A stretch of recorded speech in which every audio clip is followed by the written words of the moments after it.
Andrew is now calling Kate a silent assassin. He's blaming her for his downfall.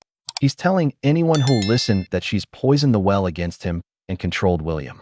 Meanwhile, William is reportedly in apoplexy, absolutely furious that his father, King Charles, hasn't taken a harder line, that the Andrew problem keeps dragging the entire royal family down, that Kate, who's worked for years to restore trust in the monarchy, keeps getting pulled into this nightmare. This isn't just Andrew's scandal anymore. This is now threatening the future of the monarchy itself. And the people who are paying the price? William and Kate. January 20th, 2026. Stirling, Scotland. William and Kate are on what should be a positive visit, connecting with the community, visiting a curling academy, stopping by a local pub called the Gothenburg. They're doing their job, shaking hands, smiling, meeting locals. This is what they do. And then, as they arrive at the pub, a voice cuts through the crowd. How long have you known about Andrew and Epstein? Kate keeps smiling. William doesn't flinch. They continue greeting people as if nothing happened. But the voice doesn't stop. Have you been covering up for Andrew? The questions keep coming until a police officer steps in and tells the heckler that's enough, pointing out there are children in the area. Video of this incident went viral. Not because William and Kate did anything wrong, not because they lost their cool or responded unprofessionally, but because it shows something really important. Andrew's scandal doesn't just affect Andrew anymore. It affects every single member of the royal family who has to face the public. Every walkabout, every engagement, every time they try to do their jobs and serve the country. And according to sources close to the Wales household, Kate is furious about this. Not publicly, she's far too professional for that. But privately, she's seething. Because this isn't the first time they've been heckled about Andrew. King Charles faced the same thing back in October 2025 when someone shouted, "How long have you known about Andrew and Epstein?" at one of his engagements. The difference? Charles is Andrew's brother. He shares some responsibility for how this was handled over the years. Kate, she married into this family. She's worked tirelessly to modernize the monarchy, to make it relevant, to rebuild trust after scandal after scandal. And now she's being publicly questioned about covering up for a man she reportedly can't stand. But here's where this story gets truly wild. Because while Kate is dealing with public heckling and protecting her children from this mess, Andrew is apparently blaming her.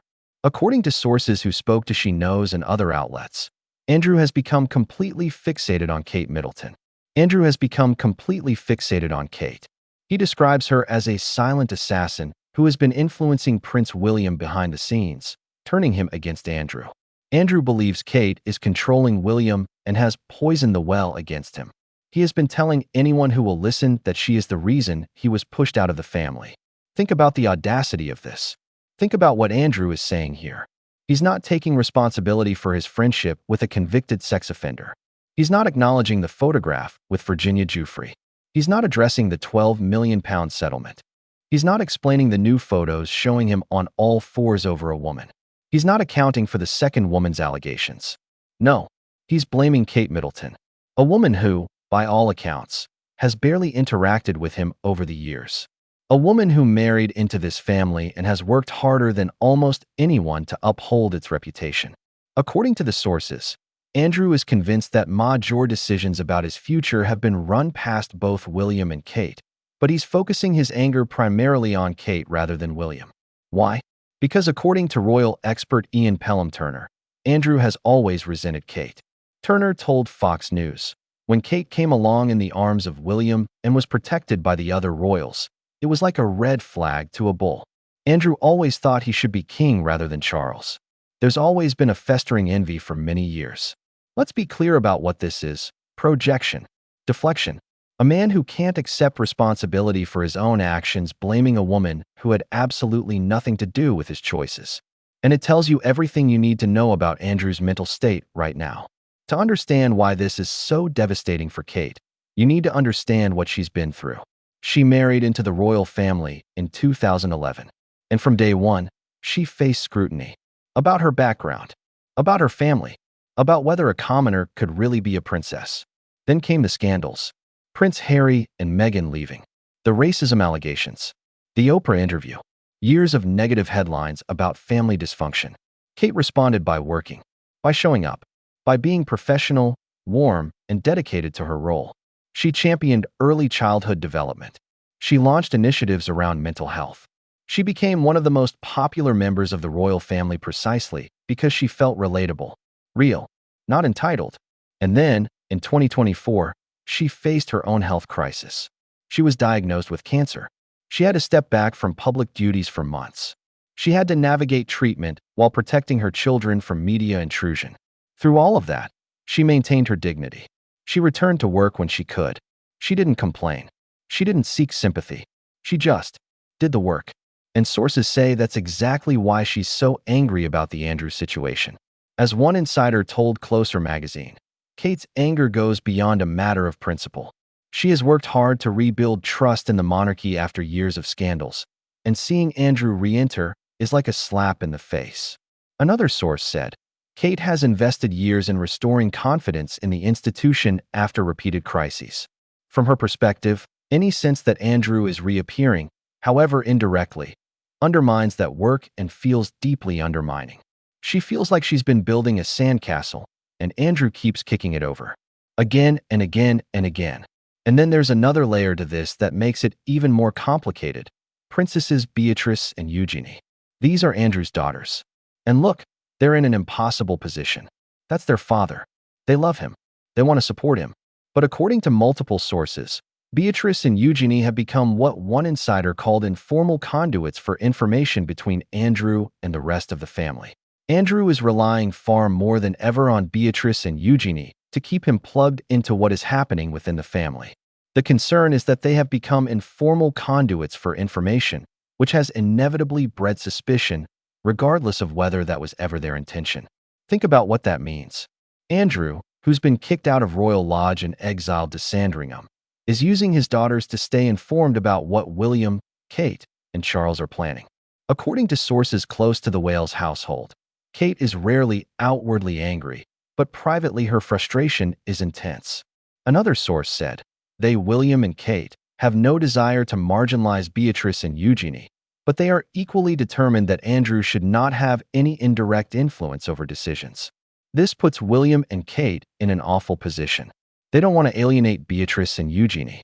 By all accounts, they have a cordial relationship with them. They're cousins. They're family. But how do you maintain that relationship when you know that anything you say might get back to Andrew? When you're trying to protect the future of the monarchy, and Andrew is actively working against that goal, it's created what sources describe as an atmosphere of suspicion within the family. People are careful about what they say around Beatrice and Eugenie. Conversations are guarded. Trust has eroded. And all of it, is because Andrew refuses to accept that he's been exiled for good reason.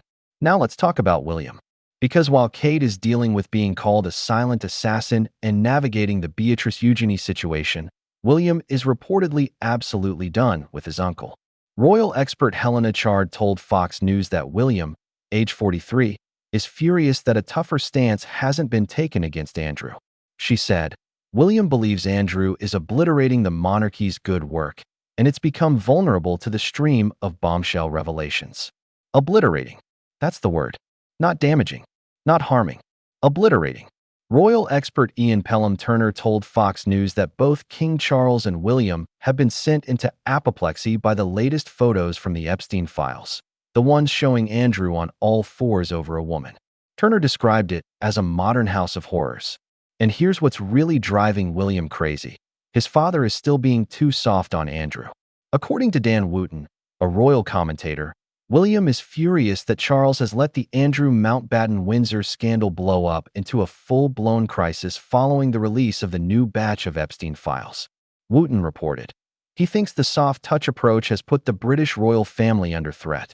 And William is right. Because here's what's happening. New Epstein files keep dropping. Andrew's name appears 173 times in the most recent release, more than any other British figure. New photos keep emerging. The one from January 2026 showing Andrew on all fours is just the latest. A second woman has come forward with allegations that Andrew flew her to the UK for a sexual encounter at Royal Lodge in 2010, then gave her a tour of Buckingham Palace. The anti-monarchy group Republic has reported Andrew to the Metropolitan Police for allegedly trafficking a woman to the UK for sexual exploitation.